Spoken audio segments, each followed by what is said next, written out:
నమస్తే, welcome to 99 TV. అండమాన్లో భారీ చమురు నిల్వలు స్వయానా కేంద్ర మంత్రి చెప్పారు. ఎంతో తెలుసా? ఆశ్చర్యపోతాం. 18,444 కోట్ల లీటర్ల ముడి చమురు. ఇక మనకి ఈ ఆయిల్ పరంగా అంటే మనం స్వయం ప్రతిపత్తి సాధించినట్టే. ఇక దిగుమతుల మీద ఆధారపడాల్సిన అవసరం లేదు. ఆ టెన్షన్స్, వాడు పంపిస్తాడా పంపియడా, పైప్ లైన్ ద్వారా వస్తుందా, షిప్లో వస్తుందా, ఇవన్నీ పక్కన పడేసి, బట్ ఇవన్నీ మెటీరియలైజ్ అవడానికి it may take time. Once ఇవి ఫైండ్ అవుట్ చేశారు, శాస్త్రవేత్తలు ఫైండ్ అవుట్ చేసిన తర్వాత చమురు కొరతతోటి ఇక మీద మనం ఇబ్బంది పడాల్సిన అవసరం లేదు. No fuel shortage. ముడి చమురు వచ్చిందంటే, క్రూడ్ ఆయిల్ కనుక ఇంత భారీ ఎత్తున నిల్వ ఉందంటే, గయానాతో పోలిస్తే అండమాన్ దగ్గర సముద్రంలో మనకి ఈ స్థాయిలో దొరుకుతుందంటే భారతదేశం సెల్ఫ్ రిలయంట్ అవుతోంది ఈ పర్టికులర్ రంగంలో.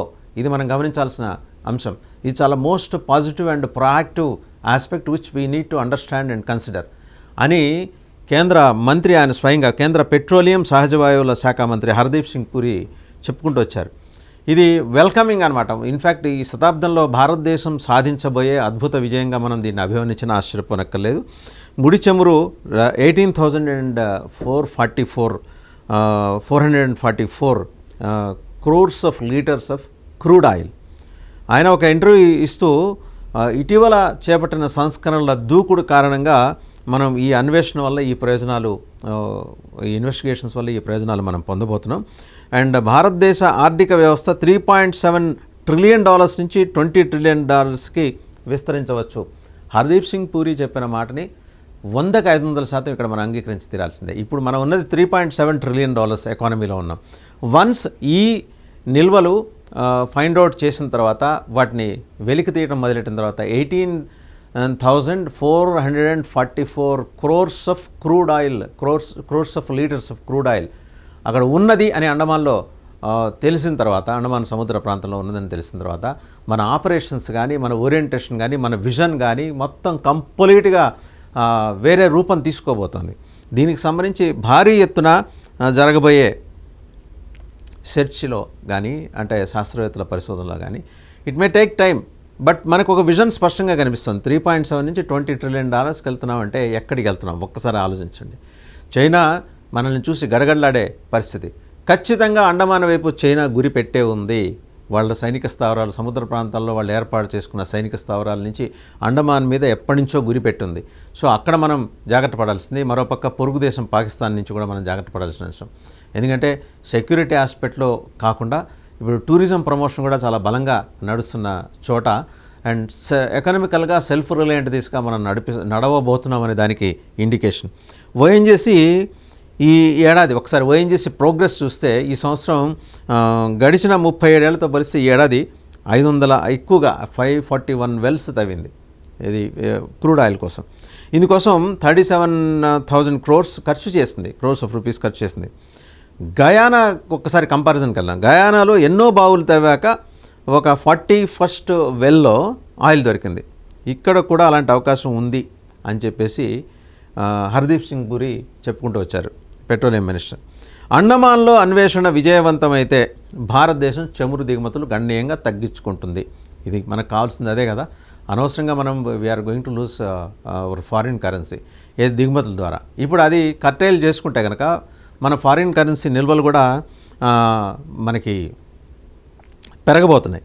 సరే, దేశ ముడి చమురులో 85% కంటే ఎక్కువ అంతర్జాతీయ సరఫరాదారుల నుంచి వస్తుంది. కాబట్టి ఇంటర్నేషనల్ ప్లేయర్స్ నుంచి మనం 85% పైన మనం తెచ్చుకుంటున్నాం. అంటే మనం ఇండిజినియస్గా మనం తయారు చేసుకుంటుంది. మనకున్న క్రూడ్ దీని గురించి కూడా మనం చేస్తున్నది ఏంటంటే జస్ట్ బిలో 15%.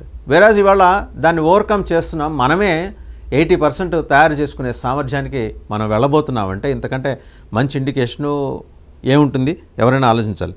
ప్రపంచవ్యాప్తంగా అమెరికా, చైనా తర్వాత అత్యధికంగా చమురుని మనమే కొంటున్నాం.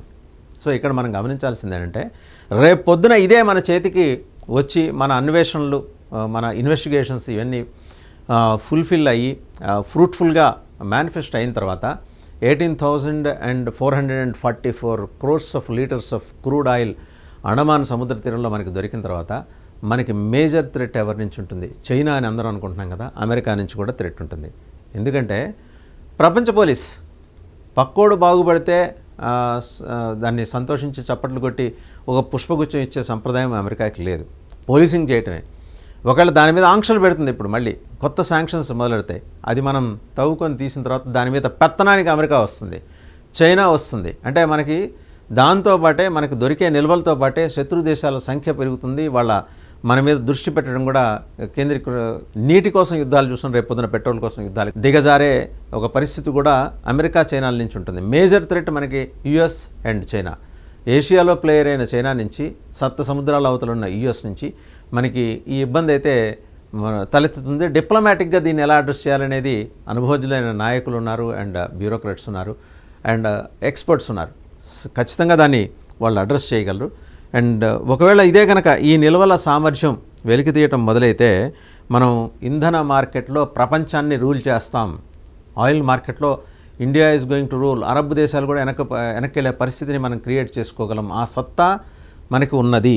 అండ్ ఇంకోటి ఆయన ఏం చెప్తారంటే గయానా చమురు అన్వేషణ సంస్థ హెస్ ఆ కార్పొరేషన్ గురించి ఆయన మాట్లాడుతూ దాదాపు 11.6 బిలియన్ బ్యారల్స్ ఆఫ్ ఈ క్రూడ్ ఆయిల్ గ్యాస్ని ఆ సంస్థ వెలికి తీసింది.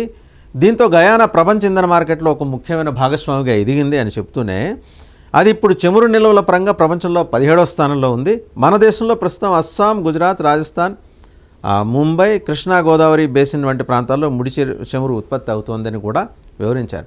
అంటే మనం ఎక్కడున్నాం, గయానా ఎక్కడుంది, 17th ప్లేస్లో ఉంది. వాళ్ళు క్రూడ్ ఆయిల్ న్యాచురల్ గ్యాస్ అది.